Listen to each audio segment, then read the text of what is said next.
ডিসেম্বরের মধ্যে যদি নির্বাচন আয়োজন না হয় তাহলে আসলেই নির্বাচন হবে না। শেষ রক্ষাও হচ্ছে না ডক্টর ইউনূসের, একই বার্তা আসলো আন্তর্জাতিকভাবে। এইদিকে সেনাপ্রধান কঠিন পদক্ষেপ নিচ্ছেন, বিস্তারিত রয়েছে ভিডিওতে, আপনারা দেখতে থাকুন। কোনো ছল ছুতোয় আপনার নেপিডো যদি বিমান হামলা করে বসে তাহলে অবাক হওয়ার কিছু থাকবে না। তারা আমাদের যিনি মাননীয় রাষ্ট্রদূত ছিলেন তাকে মাত্র 6 ঘন্টা সময় দিয়েছে বের হয়ে যাওয়া। নির্বাচনের কথা হচ্ছে, নির্বাচন কবে হবে এটা নিয়েও কথা হচ্ছে। একটা কথা কিন্তু অনুচ্চারিত থেকেই যাচ্ছে, সেটা হলো ধরা যাক নির্বাচন যখনই হোক, ডিসেম্বরে হোক বা ডিসেম্বরের পরেই হোক, এই বর্তমানে যে নির্বাচন কমিশন আছে তারা কি একটা নির্বাচন পরিচালনার জন্য যথেষ্ট যোগ্য? মানুষ চিনতে ভুল করেছে বিএনপি। এই মানুষটাকে, এই মানুষটা হচ্ছে ডক্টর মোহাম্মদ ইউনূস। তাকে উদ্দেশ্য করেই সম্ভবত এই কথা তিনি বলেছেন, এটা বোঝাই যায়। দর্শক আসসালামু আলাইকুম, আজকের এই ভিডিওটি খুবই গুরুত্বপূর্ণ, ভিডিওটি সম্পূর্ণ দেখবেন। ডক্টর মোহাম্মদ ইউনূস নির্বাচন না দিয়ে কত বড় বিপদের সম্মুখীন হতে চলেছে, কত বড় আন্তর্জাতিক হামলা আসতে চলেছে। দর্শক বেশি কথা বলবো না, আমরা আগে ভিডিও ক্লিপগুলো দেখে নেই, এই আলোচনাগুলো শুনে নেই, তারপরে আমরা এই সম্পর্কে বিস্তারিত আলোচনা করবো। আগে চলুন আমরা ভিডিওগুলো দেখে নেই। ডিসেম্বরের মধ্যে যদি নির্বাচন আয়োজন না হয় তাহলে আসলেই নির্বাচন হবে না। যে কোনো ছল ছুতোয় আপনার নেপিডো যদি বিমান হামলা করে বসে তাহলে অবাক হওয়ার কিছু থাকবে না। তারা আমাদের যিনি মাননীয় রাষ্ট্রদূত ছিলেন তাকে মাত্র 6 ঘন্টা সময় দিয়েছে বের হয়ে যাওয়া। তাদের যে এয়ার সুপিরিয়রিটি আছে সেটা ব্যবহার করে যদি আমাদের রাজধানী শহর, দ্বিতীয় বন্দরনগরী চট্টগ্রাম, এগুলোর মধ্যে যদি হামলে পড়েন তাহলে কি দেশে নির্বাচন পরিবেশ থাকবে? প্রথম অন্তর্বর্তী সরকার জাস্টিস শাহাবুদ্দিনের নেতৃত্বে 90 দিনের মধ্যে নির্বাচন আয়োজন সম্পূর্ণ করে ফল প্রকাশ করে তারা চলে গিয়েছিলেন।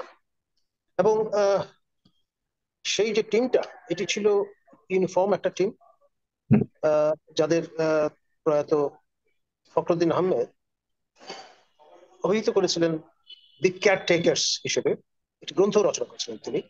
এবং তাদের এই যে ডেলিভারিটা, এটা নতুন ইতিহাস তৈরি করছে বাংলাদেশের। আপনার একমাত্র জাতীয় পার্টি ছাড়া 91 নির্বাচন নিয়ে আর কারো কোনো, আমি অন্তত শুনিনি কোনো আপত্তি আছে। এক, আপনার মাননীয় প্রধান উপদেষ্টা প্রফেসর ডক্টর ইউনূস তিনি প্রতিশ্রুতি দিয়েছেন স্মরণকালের সেরা নির্বাচন তিনি উপহার দিতে চান, এবং সেই কারণে তিনি সময় নিতে চান। প্রথমে তিনি ছাড় দিয়ে দিয়েছিলেন, বলেছিলেন যদি কম সংস্কার চান তাহলে ডিসেম্বর, আর যদি একটু বেশি সংস্কার করার সুযোগ থাকে তাহলে জুন। এই ঘড়ির পেন্ডুলামের মতো এর মধ্যেই ঘুরপাক খেয়েছে এই চলাচল।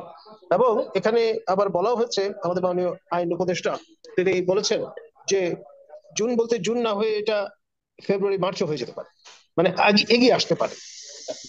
জামাতে ইসলামের পক্ষ থেকে মোটামুটি সেই রকমের একটা প্রক্ষেপণী হাজির করা হয়েছে। তো সুতরাং ঝামেলাটা হচ্ছে এই ডিসেম্বর ফেব্রুয়ারি। এখন আমরা কিন্তু একটা স্ট্যাটিক পৃথিবীতে বসবাস করছি না। আমাদের এই চোখের সামনে বিপ্লবোত্তর বাংলাদেশে, এই মহাদেশে কিন্তু আপনার ভারত পাকিস্তান সংঘর্ষ সংঘটিত হয়ে গেছে। এটা পারমাণবিক যুদ্ধের ঝুঁকিও কিন্তু তৈরি করেছে। এখন জুন মাসে পৃথিবী ধ্বংস হয়ে যদি হয়ে যায় তার নির্বাচন দিয়ে করবেন কি?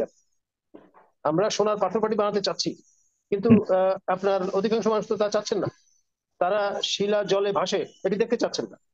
তারা আটপৌরে স্টাইলে যা কিছু সম্ভব তেমনটি হয়তো দেখতে চাচ্ছে।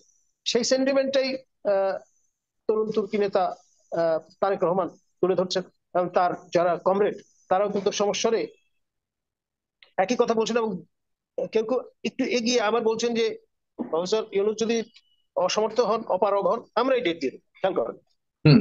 এই কথা কিন্তু বলা হয়েছে। তার মানে লেবুটা কচলে কতটা তেতো করে ফেলা হয়েছে। এবং আমার ধারণা ডিসেম্বরের মধ্যে যদি নির্বাচন আয়োজন না হয় তাহলে আসলেই নির্বাচন হবে না। কারণ তখন একটা আনচার্টার টেরিটরির মধ্যে আমরা ঢুকে যাব। আমাদের প্রতিবেশী দুই পাশে আপনার মিয়ানমার বলুন, ভারত বলুন, তারা কিন্তু তাদের মতো করে একেবারে আইবল টু আইবল ভাবে তাকিয়ে আছে আমাদের দিকে। এবং যে কোনো ছল ছুতোয় আপনার নেপিডো যদি বিমান হামলা করে বসে তাহলে অবাক হওয়ার কিছু থাকবে না। তারা আমাদের যিনি মাননীয় রাষ্ট্রদূত ছিলেন তাকে মাত্র 6 ঘন্টা সময় দিয়েছে বের হয়ে যাওয়া। খেয়াল করেন, যুদ্ধকালীন সময় অন্তত একদিন সময় দেওয়া। ভারত পাকিস্তান অসংখ্যবার এই কর্ম করেছে, তারাও কিন্তু অন্তত একদিন সময় দিয়েছে। 6 ঘন্টা টু লিটল টাইম। অর্থাৎ রীতিমতো অবাঞ্ছিত করে বের করে দেওয়ার সামিল। তো সেই রকম একটা পরিস্থিতিতে যেহেতু আমাদের তাদের সঙ্গে স্থল যুদ্ধ করার কোনো সুযোগ নেই, কারণ স্থল সীমানা তো নেই হয়ে গেছে, তো সেখানে তারা তাদের যে এয়ার সুপিরিয়রিটি আছে সেটা ব্যবহার করে যদি আমাদের রাজধানী শহর, দ্বিতীয় মানে শহর বন্দরনগরী চট্টগ্রাম এগুলোর মধ্যে যদি হামলে পড়েন, তাহলে কি দেশে নির্বাচন পরিবেশ থাকবে? এমন হতে পারে আপনার তরুণ তুর্কি নেতা তারেক রহমান এইসব বিষয়গুলো বিবেচনায় নিচ্ছেন, তাকে মানে বেনিফিট অফ ডাউট দিতে হ্যাঁ, হবে। সেটা তবে সেটা সেই বিষয়গুলি খুব এত সহজও না, কারণ আমাদেরও তো বন্ধু আছে, আমরাও তো আছি, আমাদের যে বিমান যে নাই তা তো না। সবই আমরা ঠিক আছে, আমরা বসে থাকবো না আমার ধারণা তিনি একেবারে অবিবেচক নন, আমাদের। হুম, যথেষ্ট পরিপক্ক একজন মানুষ বাই নাও, হুম। এবং তার সুতরাং সঙ্গে ওইসব যারা ওইসব ওইসব রাজনৈতিক ভাবনা ভাবলে চালক ভারত ভারত চরম কারণ এটা মাথায় রাখতে হবে, ভারত কিন্তু বাংলাদেশে দল মত রাজনৈতিক নির্বিশেষে ভারতের বিরুদ্ধে জনগণ ঐক্যবদ্ধ। এটা কিন্তু অ্যাটম বোমের থেকে বড় বোম, এটা মাথায় রাখতে হবে। জনগণ কিন্তু যুদ্ধ করে, ভারতের জনগণ জনগণ যুদ্ধ করতে পারে না বলে পাকিস্তানের সাথে বারবার হেরে গেছে। এবং এই লাস্ট যুদ্ধ আমরা দেখেছি জনগণ ওই সাহস পায়নি, মানে ভারতীয় সোলজাররা সাহস পায়নি পাকিস্তানের যুদ্ধ করবার জন্য, যে কারণে আমরা ভিডিও দেখেছি। সুতরাং বাংলাদেশের জনগণ কিন্তু ঐক্যবদ্ধ, পাকিস্তানের ভারতের ব্যাপারে দ্বিধাদ্বন্দ্ব থাকতে পারে, কিন্তু বাংলাদেশে যে ঐক্যবদ্ধ এটা কিন্তু এই শেষ আন্দোলনে প্রমাণ করে দিয়েছে। সুতরাং এই জায়গাতে আমরা অনেকটাই সাহস পাই, ভারত ইচ্ছা করলে কোনো কিছু করতে পারবে আর এখান থেকে সুস্থভাবে ফিরে যেতে পারবে, এটা ভাবাটাও ঠিক নয়। আর আন্তর্জাতিকভাবে তো আমাদের অবস্থান নেই। এখন মূল বিষয় হলো যে ভারতের চেয়ে সবচেয়ে বেশি ইম্পর্টেন্ট হলো আসলে বাংলাদেশের নির্বাচনটা কবে হওয়া উচিত। আমরা কি মনে করি, আমরা কি মনে করছি কিনা না আসলে একটা রাজনৈতিক সরকারি মুহূর্তে আসা উচিত, বাংলাদেশের দায়িত্ব নেওয়া উচিত, বাংলাদেশকে রান করা উচিত, নাকি এই সরকারকে আসলে সংস্কারের জন্য আরো সময় দেওয়া উচিত, এই একটি বিষয়কে সামনে রেখে যত বিতর্ক এখন আমরা করতে যাচ্ছি। দেখুন, আমাকে যদি জিজ্ঞেস করেন আমি বলবো সংস্কারকে যদি সাস্টেইনেবল করতে হয় অতি অবশ্যই তা রাজনৈতিক সরকারের হাতে ছেড়ে দিতে হবে। হুম, জনগণের পপুলার ভোটে নির্বাচিত প্রকৃত অর্থে অবাধ সুষ্ঠু নিরপেক্ষ নির্বাচনের মাধ্যমে গঠিত সরকার, আপনার গত 3 স্টাইলের নির্বাচনের মাধ্যমে গঠিত সরকার নয়। তো সেই জন্য আমরা আমরা প্রত্যাশা করি যে যদি আপনার এই সর্বোত্তম একটি নির্বাচন যেটি প্রমিস করছেন প্রফেসর ইউনূস উপহার দেবার, সেটি হুম, এই হার্বার্ট আলেকজান্ডার সাইমন যিনি নোবেল পুরস্কার পেয়েছিলেন তারই মতো যে স্যাটিসফাইসিং, নট অপটিমাইজিং, এইরকম একটা পার্সপেক্টিভ থেকে যদি চিন্তা করা হয়, তাহলে আপনার বেস্ট পসিবল যেটা অল্টারনেটিভ সেটি হচ্ছে আপনার বাংলাদেশের সবচেয়ে বড় রাজনৈতিক দল, সবচেয়ে বেশি মানুষ সমর্থন করে যেই দল, সেই দল যেহেতু চাচ্ছে ডিসেম্বরের মধ্যে নির্বাচন, সেইটি দিয়ে দেওয়াটা ভালো।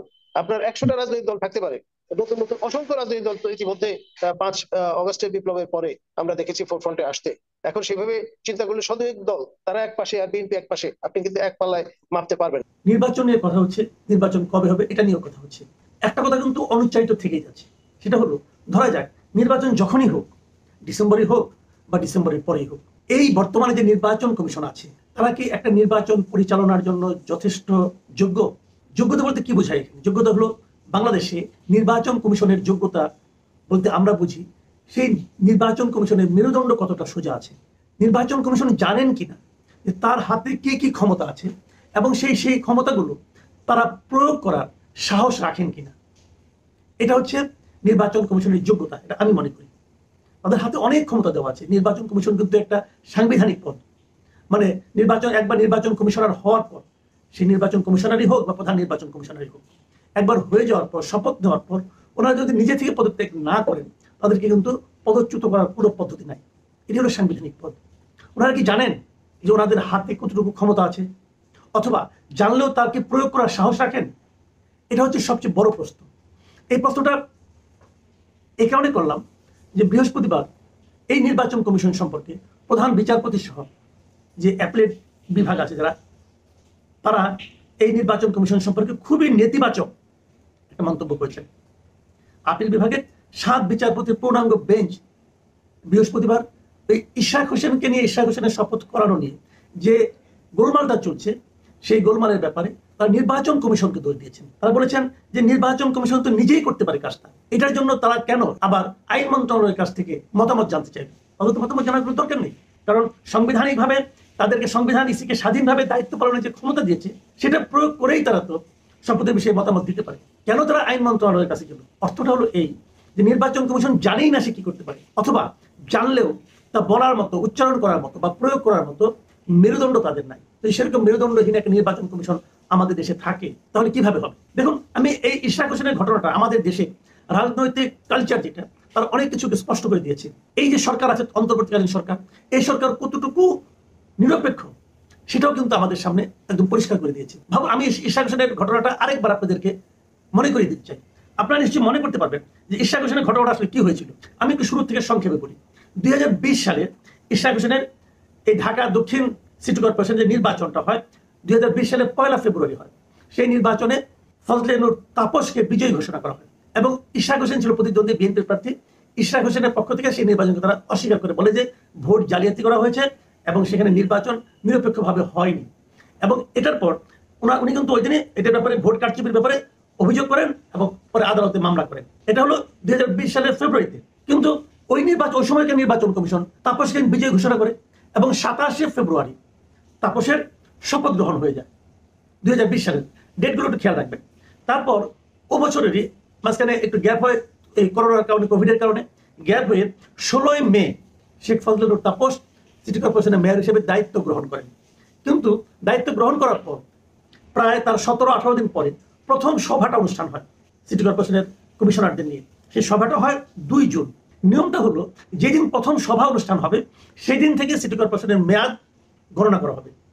2020 সালের 2 মে যদি প্রথম সভাটা হয় তাহলে 2025 সালের 1 মে পর্যন্ত এই সিটি কর্পোরেশনের মেয়াদ আছে, মাথায় রাখুন। তো সেক্ষেত্রে ওই যে মামলাটা করেছিলেন ইশরাক হোসেন, সেই মামলায় ইশরাক হোসেনের পক্ষে এই পট পরিবর্তনের পর, মানে হাসিনা বিদায় হওয়ার পর, শেখ হাসিনা বিদায় হওয়ার পর, নতুন সরকার আসার পর ওই মামলাটা একদিন থেমেছিল। থেমে থাকার পর গত 27 মার্চ, মানে 2025 সালের 27 মার্চ ওই মামলার রায় ঘোষণা করা হয় এবং সে রায় যায় ইশরাকের পক্ষে। বলা হয় যে ওই নির্বাচনে তাপস নয়, ইশরাক হোসেন বিজয়ী হয়েছেন। ইশরাক হোসেন বিজয়ী ঘোষণা করা হলো কবে? 5 বছর মেয়াদ পূর্তির মাত্র 3 মাস আগে, 2 মাস আগে, 2025 সালের 1 জুন, মানে আগামীকাল, আজকে 31 মে, আগামীকালকে এই সিটি কর্পোরেশনের মেয়াদ কিন্তু শেষ হয়ে যাচ্ছে। তো 27 মার্চ, প্রায় 2 মাস 3 দিন আগে রায় দেওয়া হলো যে এই নির্বাচনে আসলে ইশরাক জয়ী হয়েছে এবং এই জয়ের কথা ঘোষণা করে আদালত থেকে নির্বাচন কমিশনকে বলা হলো যে আপনারা 10 দিনের মধ্যে এটা গ্যাজেট প্রকাশ করে পারেন। নির্বাচন কমিশন কিন্তু চাইলে পরের দিনই গ্যাজেট প্রকাশ করতে পারতো, তাও তাকে 10 দিন সময় দিয়েছে। আমাদের এই নির্বাচন কমিশন কি করেছে? এটার জন্য পুরো তারা 1 মাস সময় নিয়েছে গ্যাজেট প্রকাশ করতে। 27 মার্চ রায় হলো, 27 এপ্রিল তারা গ্যাজেট প্রকাশ করলো। কেন 1 মাস আপনি গ্যাজেট প্রকাশ করতে সময় নিলেন? পরের দিনই তো করা যায়, এটা তো কোনো কঠিন কাজ না। তারা একটা বসেছিল, আদালতের রায় পাওয়ার পরেও তারা, এবং আদালত 10 দিন সময় দিয়েছিল, তারা সেটাকে উপেক্ষা করেছে। আদালতের রায়কে তারা উপেক্ষা করেছে, করে তারা 1 মাস পরে 27 এপ্রিল তারা গ্যাজেট প্রকাশ করেছে। তো যেদিন গ্যাজেট প্রকাশ হলো তারপরে দিন শপথ হতে পারতো, তাও তারা করেন। তারা শপথ পড়ানো যায় কি যায় না এই মর্মে আইনগত ব্যাখ্যা চেয়ে আইন মন্ত্রণালয়কে লিখেছে এবং তারপরের থেকেই কিন্তু বেসিক্যালি আন্দোলন চলছে। ঢাকাবাসী যারা আছে দক্ষিণে, তারা আন্দোলন করছে যে ইশরাক তাদের নির্বাচিত মেয়র, তাকে কেন শপথ পাওয়ানো হচ্ছে না, তাকে কেন দায়িত্ব দেওয়া হচ্ছে না।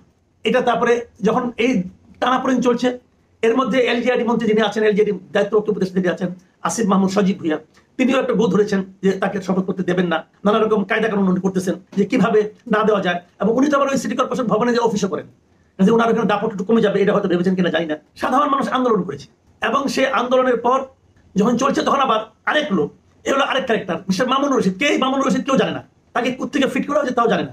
সে নাকি ঢাকা দক্ষিণের একজন অধিবাসী।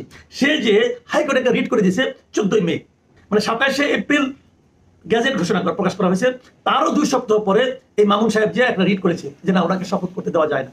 হাইকোর্ট সেই রিট বাতিল করে দিয়েছে, বলেছে না তাকে শপথ পড়াতে হবে। আর আপিল করেছে তারা। আবার আপিল করার পর বৃহস্পতিবার, গত বৃহস্পতিবার, পরশু দিন পূর্ণাঙ্গ বেঞ্চ আপিল বিভাগে প্রধান বিচারপতির সমন্বয়ে তারা সেটাও বাতিল করে দিয়েছে যে না, তাকে শপথ পড়াতে হবে। ভাবুন, 27 মার্চ আদালতের রায়, চূড়ান্ত বিচারিক সিদ্ধান্ত হলো কবে? গত বৃহস্পতিবার, মানে 29 তারিখ, 29 মে যখন রায়টা হলো তখন তারা বলো না তাকে শপথ তো আগেই পড়াতে পারতো। সময় আছে কয়দিন? 2 দিন। তারপরে এখন পর্যন্ত হয়নি। আমি যখন পর্যন্ত করছি তখন পর্যন্ত আমি শপথের কথা জানতে পারিনি। যদি শপথ হয় তাহলে উনি কয়দিনের জন্য মেয়র হবেন? 1 দিনের জন্য। কেন এই কাজটা করা হচ্ছে? এই ধরনের একই ধরনের ঘটনা তো চট্টগ্রাম সিটি কর্পোরেশনে হয়েছে। সেখানে তো একটা শাহাদাতকে আপনারা শপথ পড়িয়েছেন। তাহলে ইশরাকের ক্ষেত্রে বাধাটা কোথায়? এবং তারও যে বড় কথা, আমি অন্যান্য দুই বাদ দিলাম, দুটো জিনিস এখানে প্রমাণ হয়েছে। একটা জিনিস হলো এই সরকার আর নিরপেক্ষ নয়, কারণ ইশরাকের সঙ্গে, বিএনপির একজন নেতার সঙ্গে এই সরকার যে আচরণ করেছে, সরকারের আইন মন্ত্রণালয়, সরকারের স্থানীয় সরকার মন্ত্রণালয় যে আচরণটা করেছে, এই আচরণটা পক্ষপাত দুষ্ট, প্রমাণ করেছে তারা নিরপেক্ষ নয়, তারা বিএনপির বিরুদ্ধে আছে। তারা আওয়ামী লীগকে একবার নিষিদ্ধ করেছে এবং বিএনপিকে তারা নানাভাবে তাড়িয়ে নাড়িয়ে করে যাতে নাকি তারা কিছু না পায়, ক্ষমতায় যেতে না পারে, এই ধরনের নানা সম্মানিত দর্শক, আশা করতেছি বিস্তারিত ভিডিওগুলো আপনারা সম্পূর্ণ মনোযোগ সহকারে শুনেছেন এবং দেখেছেন বর্তমানে আমাদের দেশ কত বড় বিপদের সম্মুখীন হয়ে রয়েছে, ডক্টর মোহাম্মদ ইউনূস কত বড় বিপদের সম্মুখীন হয়েছে, আন্তর্জাতিক হামলা আসতেছে। প্রিয় দর্শক শ্রোতা, টক শোতে স্পষ্ট আলোচনা করা হয়েছে যে যদি ডিসেম্বরের মধ্যে অন্তর্বর্তীকালীন সরকার নির্বাচনের ব্যবস্থা না করে তাহলে বাংলাদেশের নির্বাচন কোনোভাবেই হবে না, কারণ ডিসেম্বরের পরে আন্তর্জাতিক হামলা আসবে, বিভিন্নভাবে বিভিন্ন রাজনৈতিক চাপ আসবে। দর্শক, স্পষ্টভাবে আপনারা শুনতে পারলেন, আপনারা এখনই দেখতে পাচ্ছেন যে বিভিন্নভাবে আন্তর্জাতিক হামলার প্রস্তুতি চলতেছে। দর্শক, এইদিকে আবার বিএনপি ডক্টর ইউনূসকে কঠিনভাবে চাপ দিচ্ছেন যে নির্বাচন দিতেই হবে। দর্শক, সবকিছু মিলিয়ে দেশকে এখন ভালো রাখার জন্য এবং সেনাপ্রধানের কি পদক্ষেপ নেওয়া উচিত ডক্টর ইউনূসকে নির্বাচনের ব্যবস্থা করানোর জন্য, দর্শক এই সম্পর্কে আপনাদের ব্যক্তিগত তথ্য মতামত ভিডিওর কমেন্টে নির্দ্বিধায় জানিয়ে দিবেন। দর্শক, ভিডিওটি এখানে শেষ করছি, দেখা হবে আবারও নতুন কোনো ভিডিও নিয়ে। ভিডিওটি সম্পূর্ণ আকারে দেখার জন্য আপনাদের সবাইকে অসংখ্য ধন্যবাদ।